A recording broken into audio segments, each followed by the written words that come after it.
Jean-François Minot, vous êtes le directeur des éditions pour la Nouvelle République dans les Deux-Sèvres. Alors, je crois que lors du trophée, le mois dernier, vous étiez dans le buzz, dans le YouTuber pour l'entreprise Chrysler. Alors, est-ce que c'est ça qui vous a fait déterminer cette entreprise? Absolument pas, puisque ce YouTuber suivi par je ne sais combien de followers n'était pas encore passé chez vous. Donc, absolument pas. Tout le monde a son papier, moi aussi j'ai mon papier. Et là, je m'adresse aux Bordelais et aux Bordelaises et aux Bordelais. Moi, c'est plus facile. C'est pas le tramway. Quand vous rentrez chez Bayardran et que vous achetez des cannelés, on vous les emballe dans ces poches-là. Et ces poches-là, elles sont fabriquées par David Chrysler de la société CER Chrysler. Qu'est-ce qu'ils font? Ils font de l'emballage pour de l'alimentaire, pour de la restauration rapide. Alors, il y a tout un tas de marques, il y a toutes les marques, et il y a notamment celle-ci. Le coup de cœur pour cette entreprise, c'est aussi le coup de cœur pour un homme, David Chrysler, qui a toujours un coup d'avance. C'est quelqu'un qui a du flair, qui sent les choses, qui innove et qui innove avant tout le monde. 2003, je vais vous donner juste deux exemples et après je lui laisserai la parole. Les chiffres, vous les avez, ils sont éloquents. 2003, David Chrysler arrête les sacs en plastique, bien avant la réglementation. Il sent les choses et il se lance dans le papier et le carton, qui était à l'origine de son histoire. Et puis, il en parlera bien mieux que moi, le Hearst Cup. C'est une première mondiale. Il n'y a que lui qui le fait.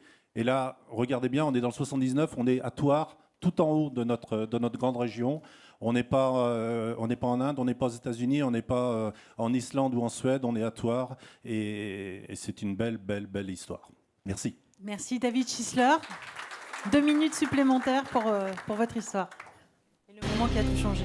Oui, donc je m'appelle David Chrysler, je dirige donc cette entreprise fondée par mon grand-père, où on a toujours fait de l'emballage papier pour le commerce. Donc d'abord des sacs papier pour les marchés en plein air. Après, on a dû faire des sacs plastiques pour la grande distribution parce que la modernité, c'était le plastique.